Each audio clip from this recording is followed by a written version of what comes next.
Still very popular. Yeah. So those are the kind of the more nonfiction ones, but these are all, Hillbilly Elegy is obviously from the point of view of an Appalachian, a guy who grew up in Appalachia, and so there's just all perspectives. I think that's been an option for a film as well. Yep, I think that's right. I think that's right. Yeah. Anyway, so that's sort of the nonfiction side, and then the fiction side is, again, all of the characters, all of the authors. Are American, and I mean, you all might remember I did a list about immigration last year. So those were tended to be located somewhere else. People in this one are all American, and it's all about American experiences. So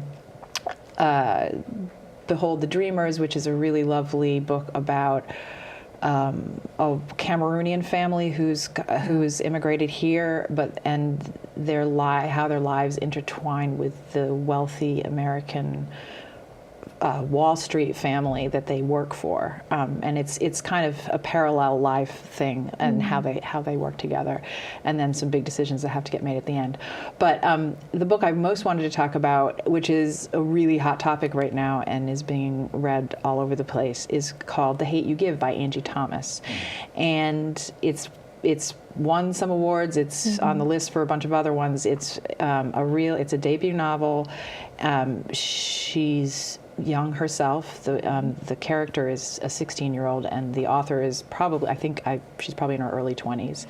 Wow. And the character at the center of the book is 16-year-old Star Carter, and it's all told from her point of view.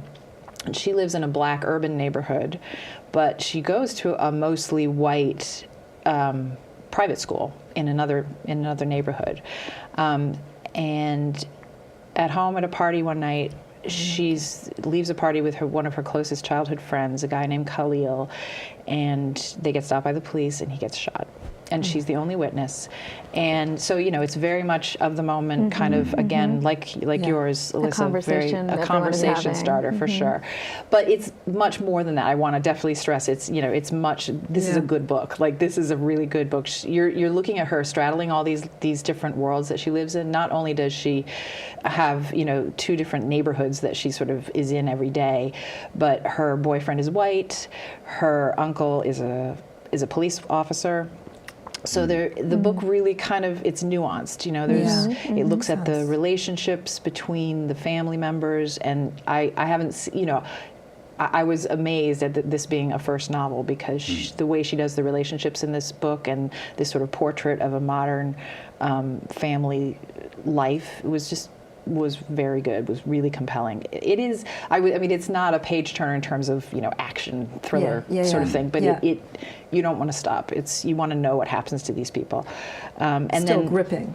Yeah, it's definitely gripping, and the language is very fluid, accessible, easy, and then there's a sort of a message of standing up for what you believe in, which is the kind of what Star learns how to do through the whole process. So you mentioned that the main character is young, like high school age. Yep, she is. So is this a book geared for younger readers or for adults? Certainly, you always have to take.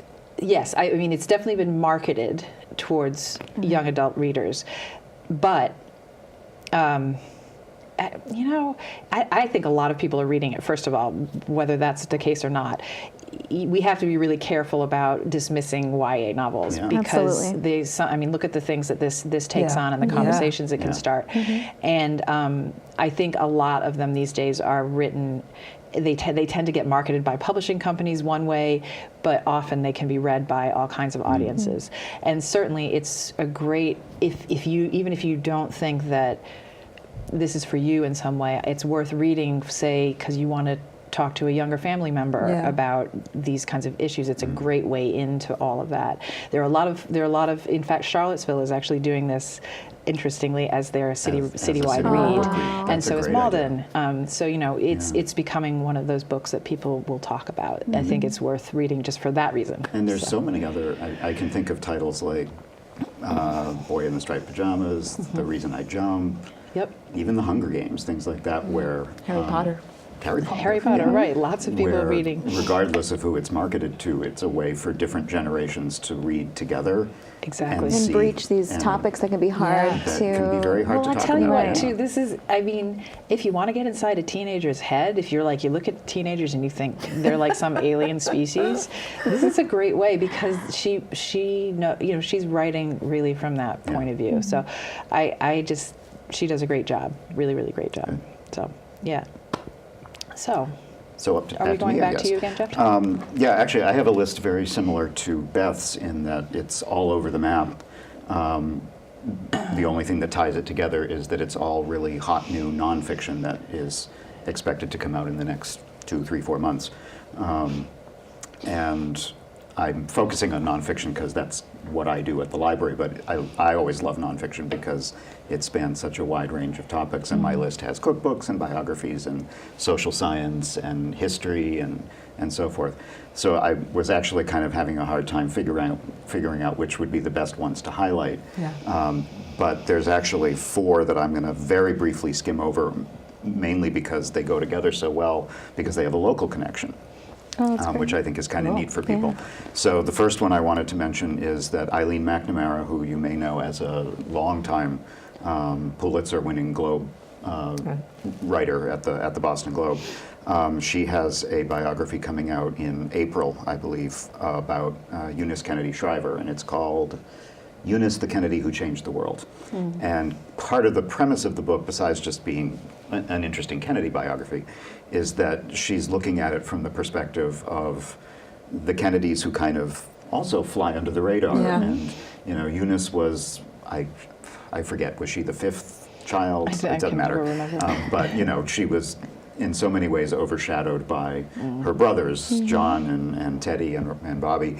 But at the same time, she had a very active and interesting life. She was married to Sergeant Shriver, who was a major politician Right. himself. He was in ambassador. He was on the VP ticket with McGovern, right?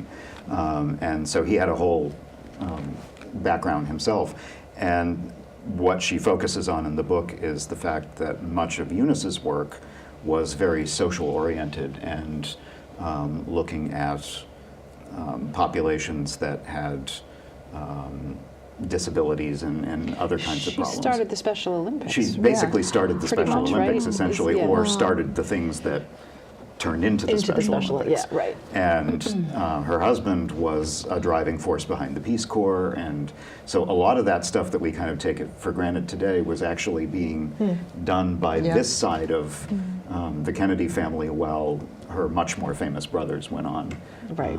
to a lot more glory. So it's kind of interesting to have a well-known local writer take that on, and of course, almost anything about the Kennedy family here becomes popular. Sure. The second one I wanted to mention was Seth Moulton, who, again, in politics, he is our U.S. representative that represents the 6th Massachusetts district that Wakefield is a part of. So he's our rep in Congress. He was a very bright Harvard graduate. I think most people know he's a liberal Democrat, but he went in a very different direction and ended up going to joining the Marines. And after the 9/11 attacks, he was part of the combat mission into the invasion of Iraq in 2003, and he ended up doing, I think, 4 tours of duty in Iraq over the years. So after he got out of the Marines, he decided to go in a completely different direction and go into politics. And so this book, which is called Called to Serve, Learning to Lead in War and Peace, is really about it's not so much biography as a political biography about how he learned about leadership and so on. And even though he has a very particular political viewpoint, and Yeah. he's known for that, has become quite well known for that, he's made a conscious effort to try to work towards bipartisanship. So it'll be interesting to see how a local politician like that Yeah. can tell his story. On a much lighter side, I don't know if any of you read love letters in the Boston Globe. I do. Meredith Goldstein is the writer, the advice columnist writer, and she has one coming out also in April called Can't Help Myself. Lessons and Confessions from a Modern Advice Columnist. And I think it's going to be, well, she's funny anyway, but I think it's going to be a good read because it's a memoir, really. It's not just about her work. She's kind of talking about the fact that her day job is trying to give advice to people on how to deal with mostly relationships is what her column is about. But at the same time, in her personal life, she's had all kinds of the same difficulties that everybody else has, that range from relationship problems to much more serious. Her mother was diagnosed with cancer, and she has to cope with that. So what's kind of interesting is this will be a memoir that draws on her experience as a writer, a columnist, because her column is actually a little bit different for people who don't read her. She's a little bit more modern than the traditional Dear Abby letter response thing, because in addition to her answering a letter writer's questions and giving advice, she has a whole community, like social media kind of community of readers who join in, and they contribute their opinions as well after hers. Yeah. So it's more of a very modern social media kind sort of of way. like a blog. Yeah, almost like that. Yeah. So it's a different style of advice column from a lot of the other ones. And the memoir, I guess, talks about the fact that she really did end up with a feeling of learning from the community as much as the other way around, which I think is kind of an interesting way to look at memoir. So that's coming out in April. And the big one, which fortunately you won't have to wait too long for, because I think it's next week or a week and a half, is probably, I'm expecting this to be the big book of the winter months. It's called All American Murder, The Rise and Fall of Aaron Hernandez, and it's by James Patterson. So those two things together, combo. that sells itself. So of course, everybody knows, even if you don't read James Patterson, everybody knows Patterson as, like, I think he's probably the single most best-selling. He has something like 350 million copies in print. It's ridiculous. And he's known mostly for fiction. He has the Alex Cross series, he's got the Women's Murder Club series, all these thriller mystery series.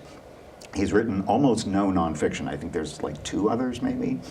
So it's a different foray for him to go into this true crime. It's going to be really interesting to see how he does it. He picked a heck of a story because, of course, again, with that local connection, I'm assuming everybody kind of knows the story of Hernandez, who started out as a sort of doing well, but in the obscurity of college football in Connecticut, and rose from there to be, I think, the youngest player in the NFL, and then went on to be a Super Bowl Patriot on the Patriots team, and then from there completely went down to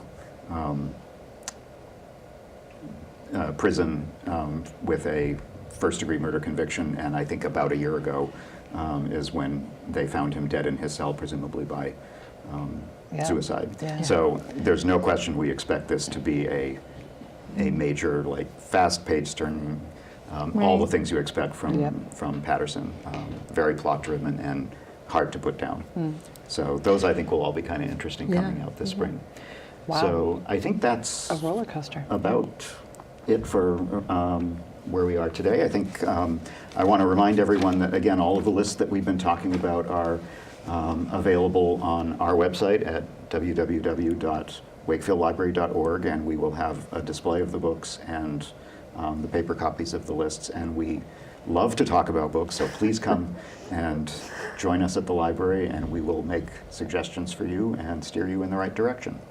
And again, we also hope you will join us monthly for the other WCAT programs that we do each month. So thank you.